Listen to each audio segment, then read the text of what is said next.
as the human, as from a global perspective, can address these goals, and then also try and reach the targets that's been set for us by Agenda 2030.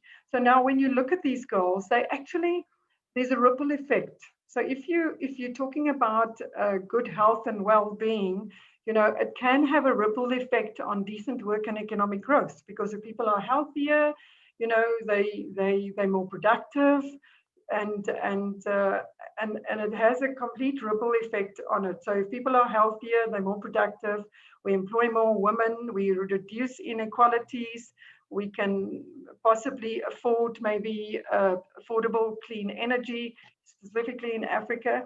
So the one leads into the other. And as Kgamoto said, number 17, I just want to say that leads into what Kgamoto said. Number 17 is the most important one, because that's the goal for partnership.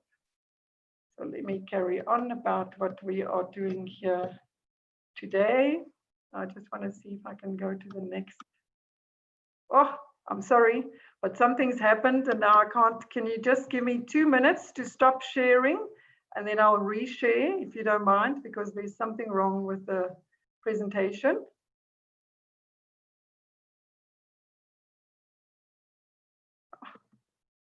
Bye.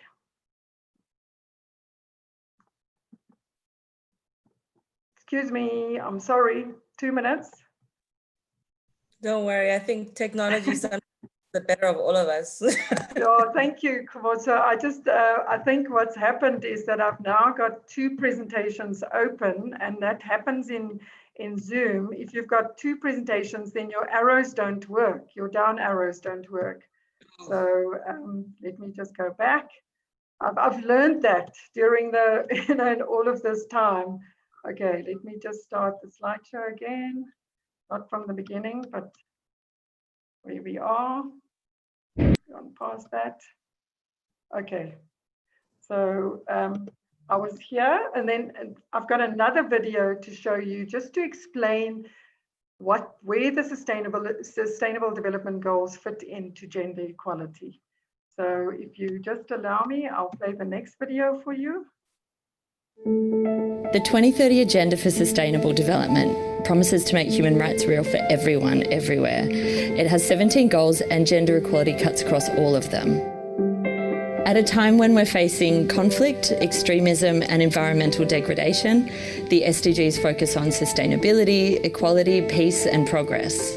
The SDGs challenge deepening inequalities around the world by committing to leave no one behind.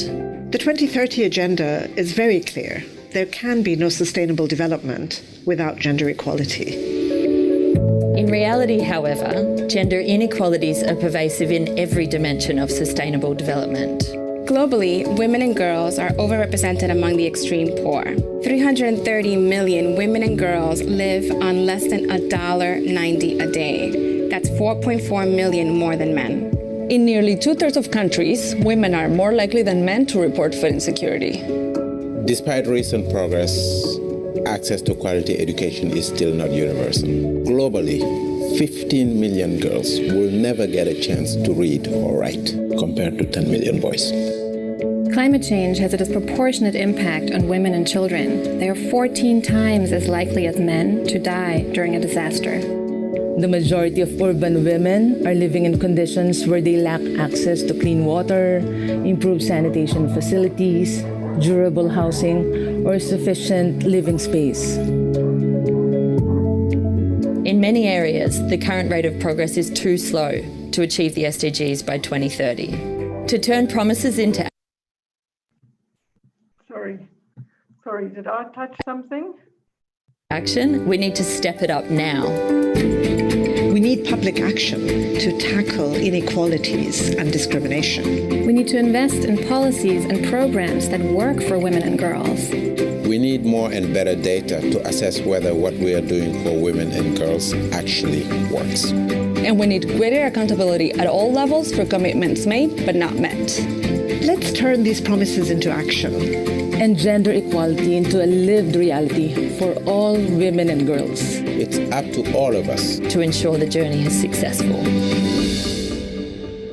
So there's even a report that you can download as well and go and read.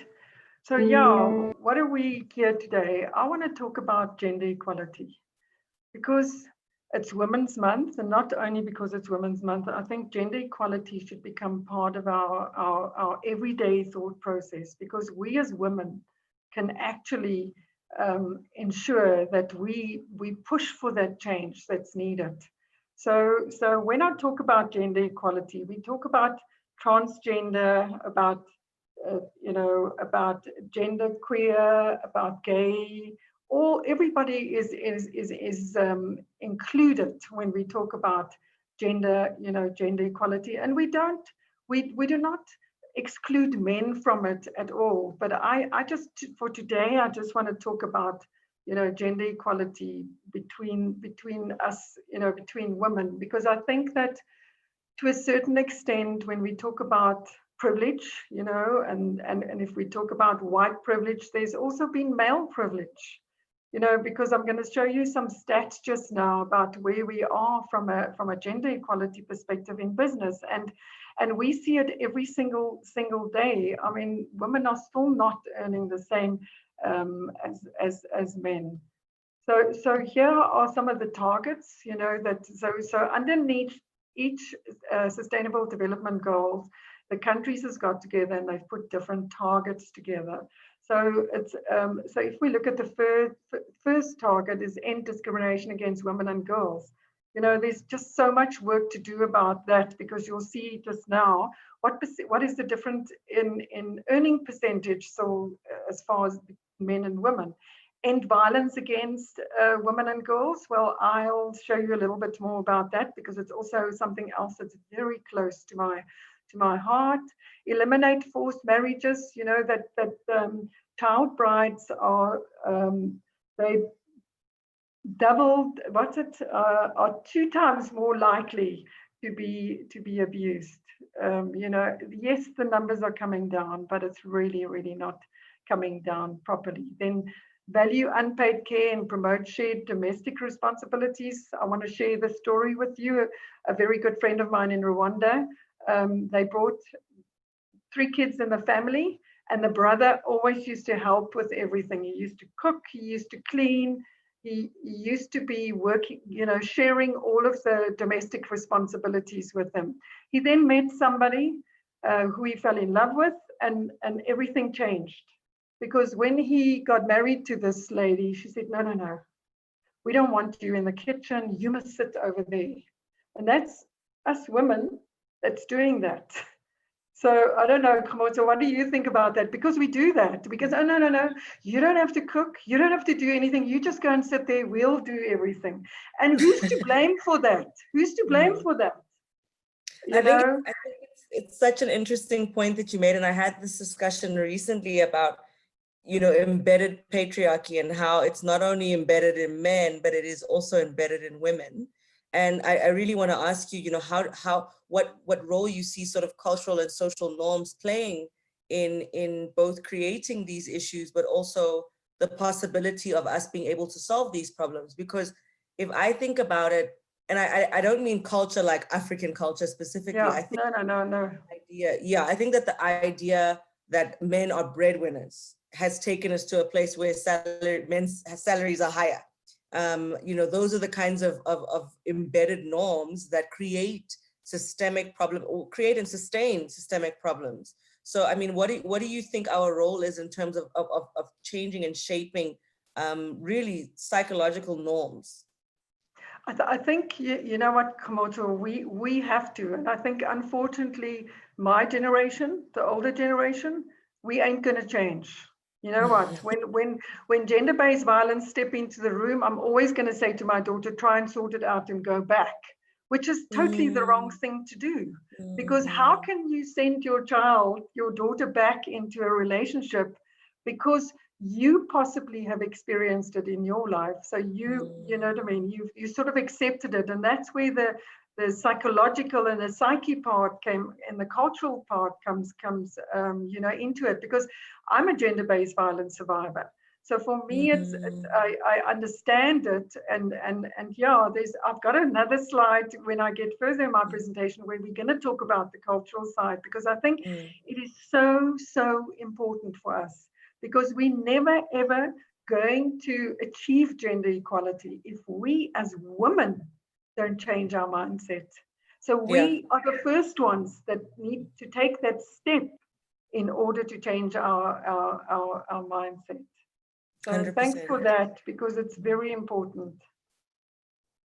So let's talk a little bit, maybe Kamoto, here some of the things might come up. So the gender equality journey need your action. That's just what I said now. So according to the World Economic Forum, it's going to take 108 years before we reach equality. So it's clearly not going to happen in my lifetime, but it needs to happen. But I think I'm not, to wait 108 years for gender equality. How can we as a collective actually try and accelerate that? And it can only come by us taking action. So when we look at equal pay for equal work, still a fairy tale.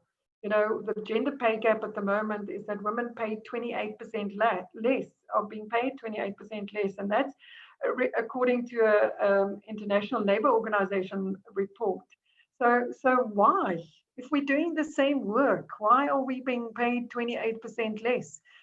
Because we actually do more, because if you're a mother as well, you do more work. So the motherhood penalty also comes into the workplace as well, because there's the cultural expectations that, you have to have, you're going to become, once you get married, you're going to become a mom, and then the expectation is that you stay at home, and you might not want to stay at home. And I think I was one of those. I didn't want to stay at home. I wanted to just, wean my babies off being breastfed, and then go back to work. Then also in the workplace, you get, sometimes you see that organizations avoid hiring younger women because they're worried of them falling pregnant. And in actual fact, sometimes I've seen it, is that your HR manager is a woman, and instead of actually stepping up for all of us, she would go according to, what she's been told by the leadership of the organization, which I know is hard, but sometimes we have to have the courage to take action. So women need to be paid what they're worth. And then what you were saying earlier on, that societal pressure of parenting, being attractive, what career am I following? Isn't this just a man's career that I'm trying to follow here? We see it now in the mining industry, where it's really, really, it's a big struggle in the mining industry. And what is a woman's place? Where is our place? Who has set that woman's place? Society has set it, and it's so entrenched in our thinking and in our psyche that we tend to always take a step back as women, and we have to stop taking that step back. We need to take that step forward. What do you think, Kamoto? Your mic is off. Yeah. As you were speaking, I was thinking that the underlying issue with a lot of this is a culture of silence. A culture of silence keeps us in situations of domestic violence. A culture of silence stops us from reporting rape. A culture of silence stops us from talking about our salaries openly. I mean, there's no law against talking about salary, but people don't discuss it because there's especially embedded in women that we should be docile and permissive and understanding and humble and not talk too much and not aggravate people too much and not ask too many questions and not push. So all of that is what is used so often to sustain the status quo in our society on different levels. And all of these issues really, if and it's so important. I mean, when I teach my first years, particularly the girls, I really encourage them to get loud, learn to be loud, and learn to be open and learn to speak, no matter who says they're loud, no matter who says they're too much, because that voice that we give ourselves permission to have is what is going to make us say, enough is enough. We're tired of this and this and this and this, and we need to move forward. Absolutely, absolutely. I'm glad you're teaching them to be loud and outspoken. So Cornée has put up her hand. How do we hear what Cornée has got to say? I don't have control over that. Can we bring Cornée in to say something or not? Not quite sure how it works here. There is still a question also from Dumi Diale, so maybe we can address that and then while they're figuring out how to open up for Cornée. So Dumi says, I don't believe we, as the older generation, we cannot change. We choose not to, but we have to lead by example for our young women and girls. Do you want to make a comment on that? To me, I want to say that yes, we can change. Any one of us can change if we want to. But I sometimes think, and we've seen it in my previous job as well at Kagiso as well, is that sometimes, our things are so entrenched in the older generation that it's difficult to change, because what do? We always go back to that which we know best. We always tend to, like, you hear people after COVID-19 saying, oh, can't wait for us to go back to normal. What is normal? That's the thing. And I think I'm glad to hear that you that you believe that people can change, because that's what we need. We need change.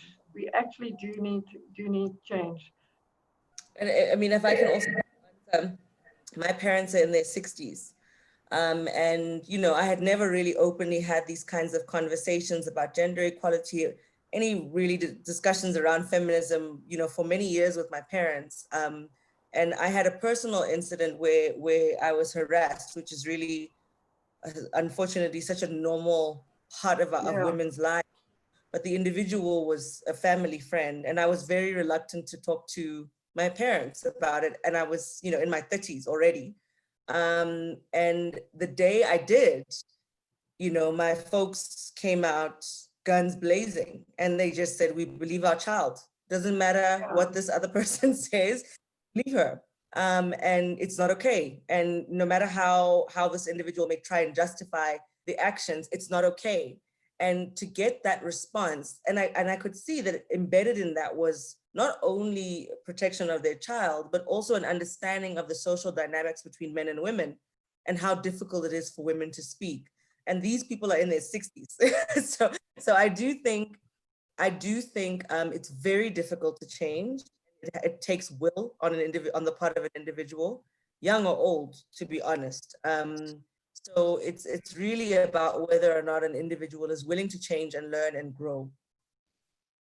Yeah, 100%, because I think there's so many, if you think about the statistics, that 1 in 3 women in their lifetime is going to be abused.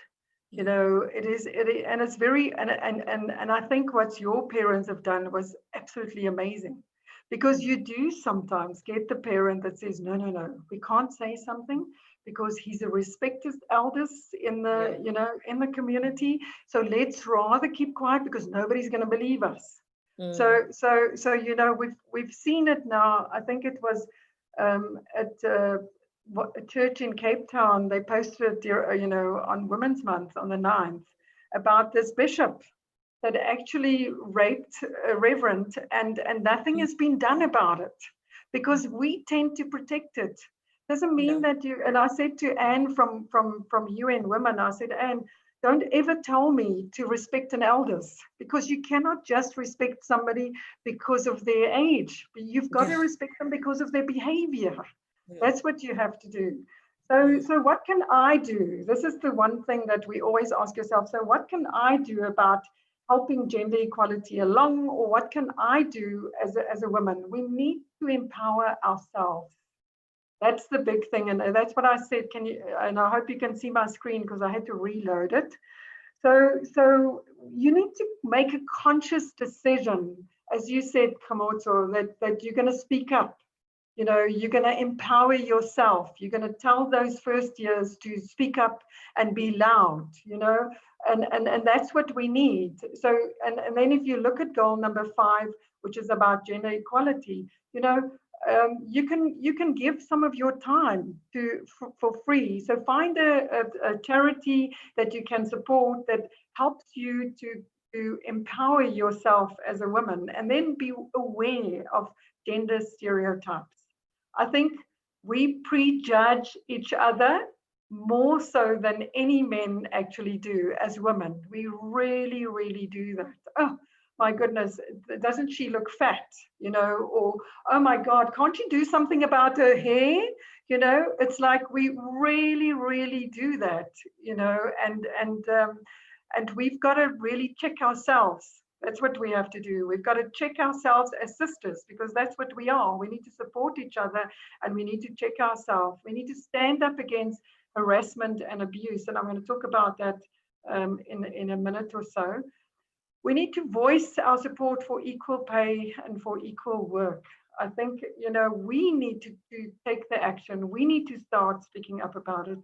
And then also you need to find a female mentor or a leader, because your role model, if you have a woman as a role model, is also sometimes helps you from your own empowerment perspective.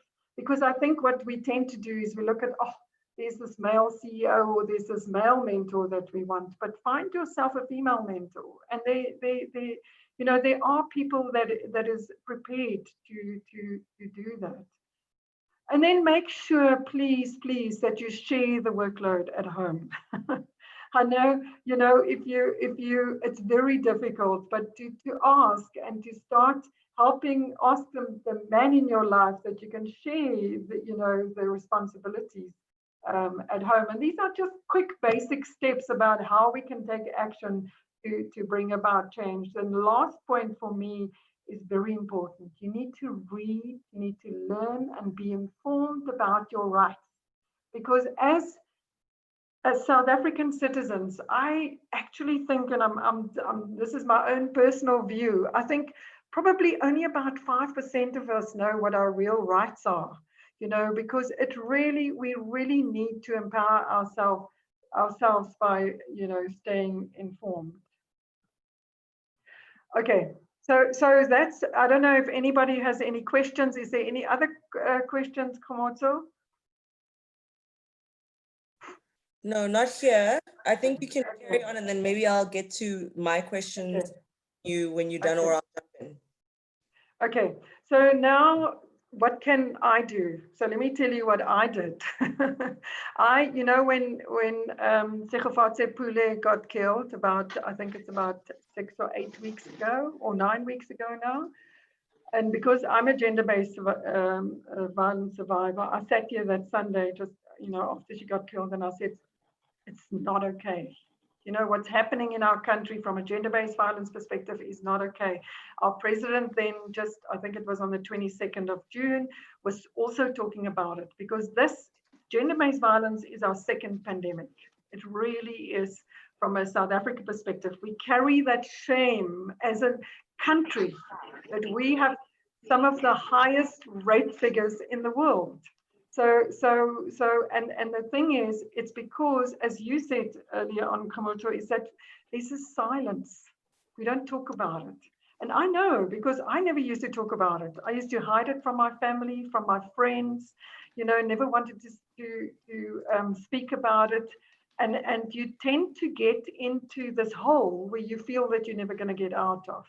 So I started this, it's about 8 weeks ago now, this campaign called It's Not Okay.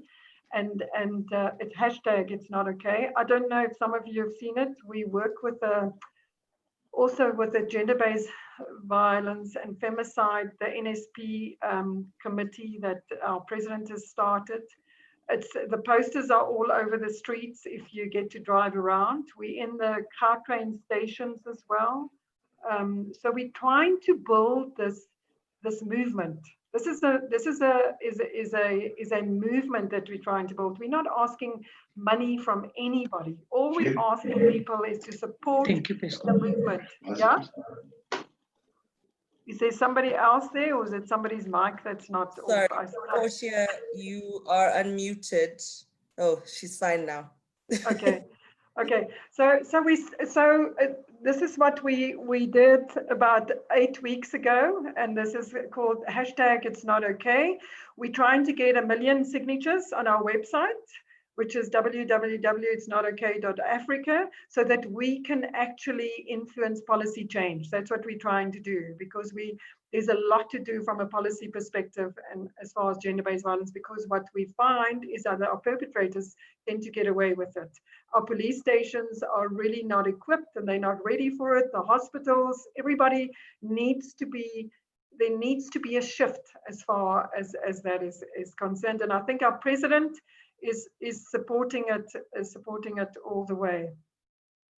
So I wanted to, I think my time is almost, yeah, my time's long up because I'm talking too much. So just a quick one for everybody, because everybody always says, so how do we get involved? You know, there's so many different organizations. There's UN Women, Amnesty International, World Vision, you know, there's Association for Women Rights in Development.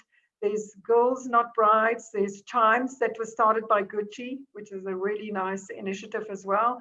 So then all of these initiatives that you go and have a look at it and see what they, you know, what they're doing and what they're asking for, and empower yourself with the information so that we can together build, you know, gender equality, because it has to, the change has to come from us first. That's where it has to be. And we need to be informed, we need to be prepared, and we need to be ready. So, Kamoto, I'm way over my time. I always speak too much.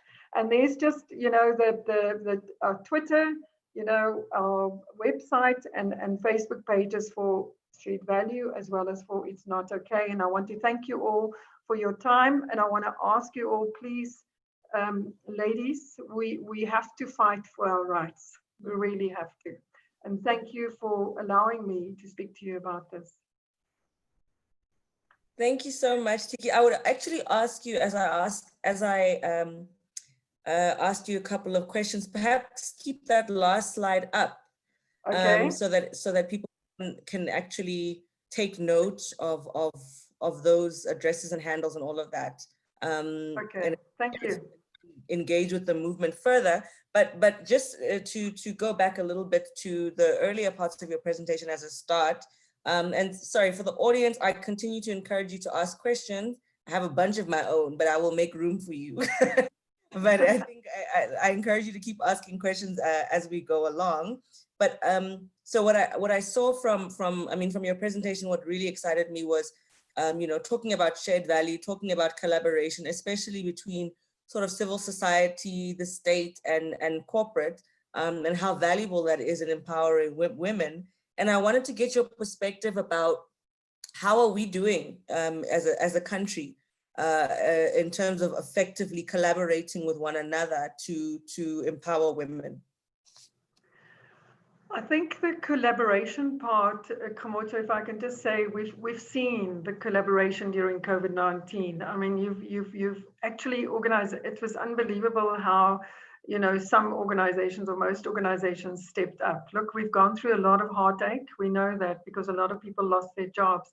But there's been what we've seen, and this is what I always call it, a shift from a leadership perspective, which was always the competitive leadership, to a collaborative leadership, you know, so that together we can create collective impact. Where are we as a country from a gender equality and from, you know, from that perspective? I know that we're still way behind. We're not where I mean, if you look at Rwanda, I think it's got more than 60, I think they got 63% of women in parliament. I mean, we're nowhere near that. So I think that there's a lot of work to do still on that. And what we also need is we don't ever exclude, you know, the males from our conversations. But what we also need is for males to step up and fight for us.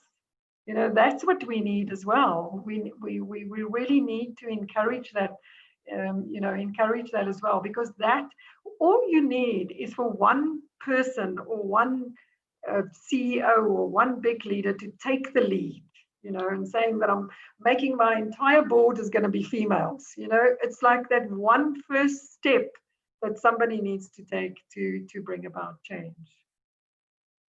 And if I can ask just on that, and sort of on both legs, in terms of collaboration to create shared value, but also, men and women entering the conversation or entering the discussion, does it matter who steers the ship? I mean, I often think about the power dynamics associated with any socio-political movement.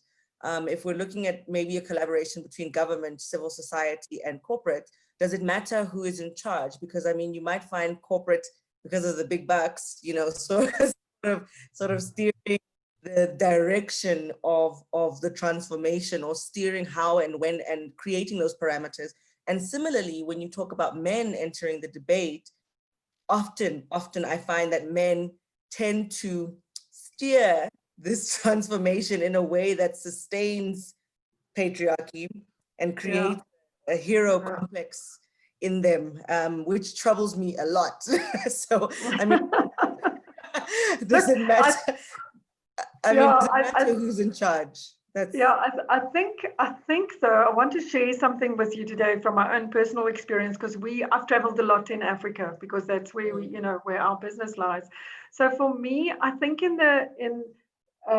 it's like a very patriotic society. I mean, it goes without saying that women really, you there. And I had a thing myself. I never in the boardroom did I get up to make coffee. So if I can give you ladies that tip, do not get up to make the coffee. It is not your job. You're one of 10 people. So why do you get up and make the coffee? So that's what I want to say, is that don't automatically take that. And I know it's hard. You sometimes have to hold on to the chair because everybody's looking at you, but you just don't do it. And I think for me, when you look at from a business perspective, we're definitely not there yet. And I think you're 100% right when you say, who steers the conversation? We have to steer the conversation. Yeah. We really have to.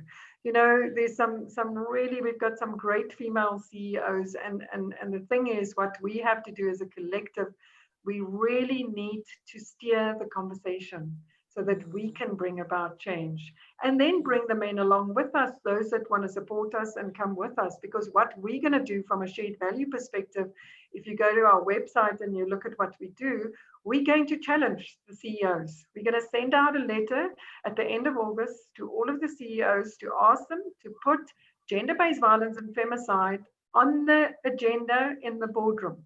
Because if you look at it from a country perspective, we've always struggled with gender-based violence, for so many years. So what has been missing? Government can't do it, NGOs can't do it, NPOs, civil society can't do it. So the missing link is business. So what can business do to help to address that? So thank you. And we've got a great question from Lungile, who has asked, I'm not on mute, okay, for a change. So, asking is it's not okay visible in townships, and is the message also crafted in local languages?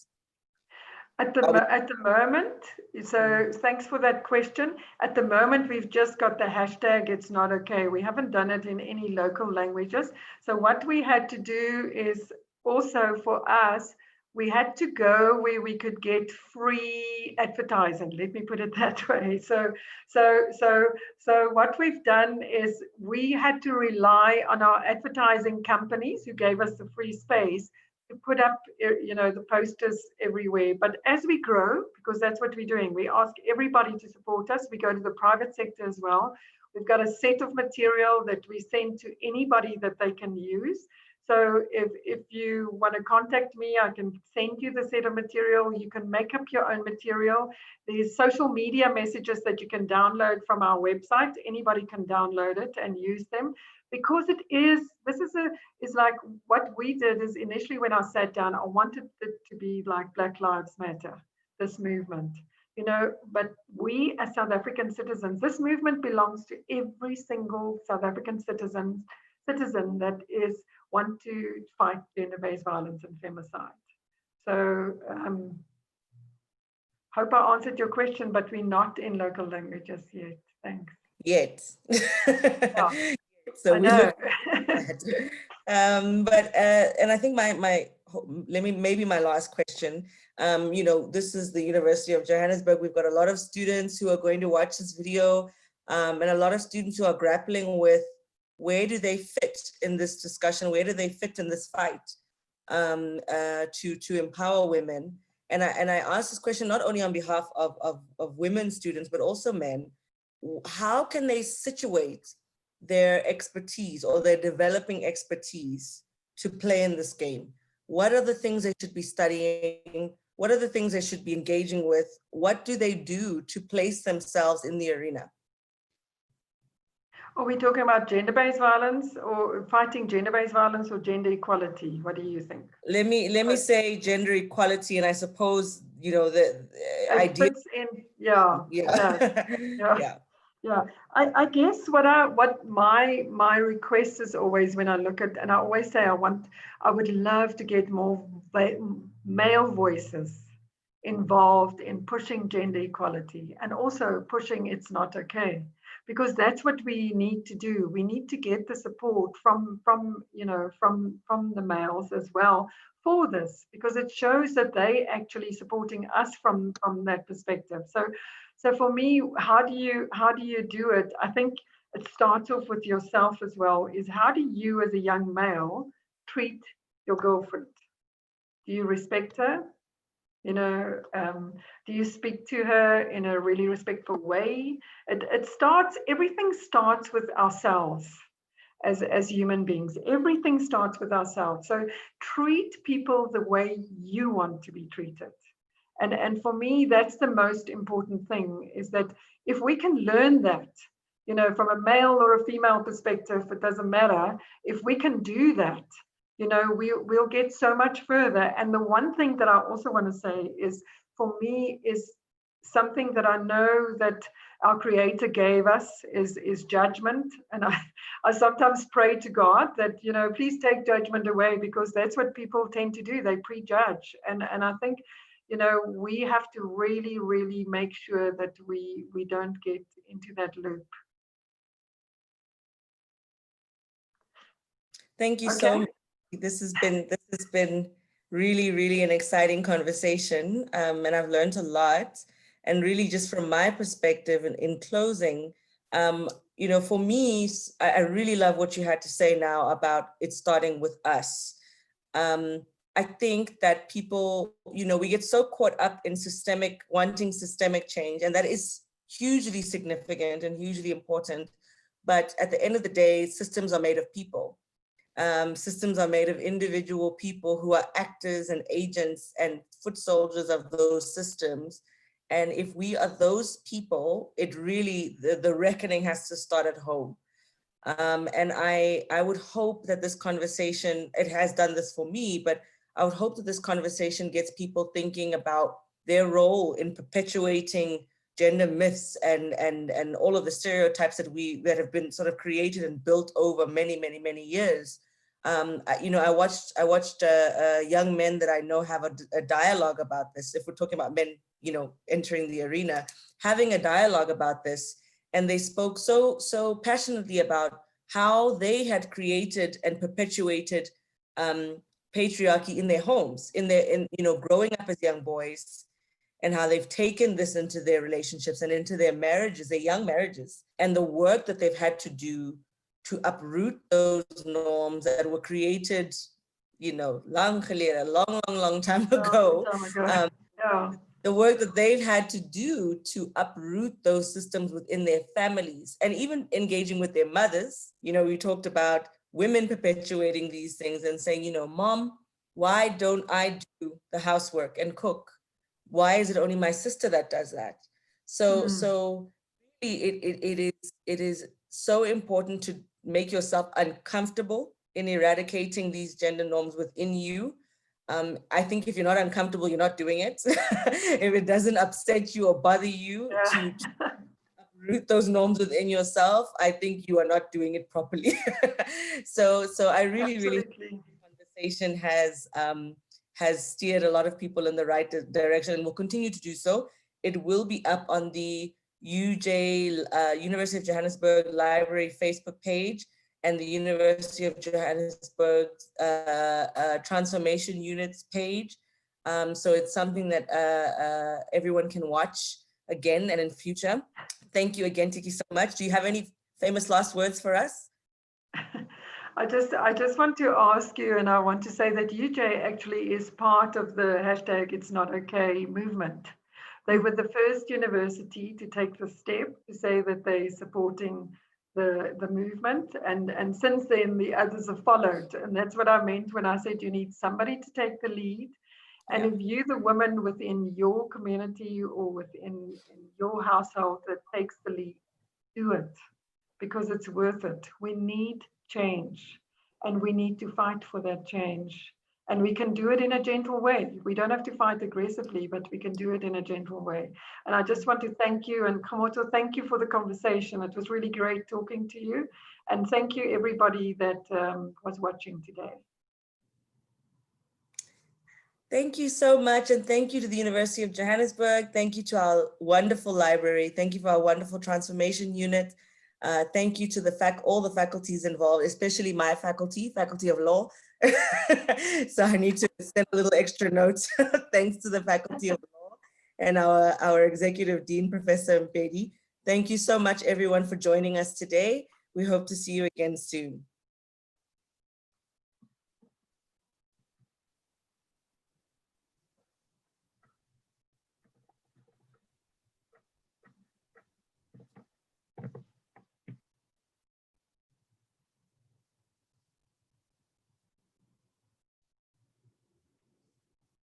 Okay, Ashmore, is that us?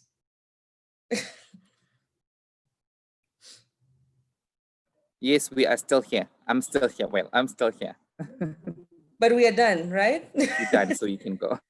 Okay, thank you. Thanks, so guys. So we'll touch base up. Thank you. Okay, awesome. Cheers. Bye.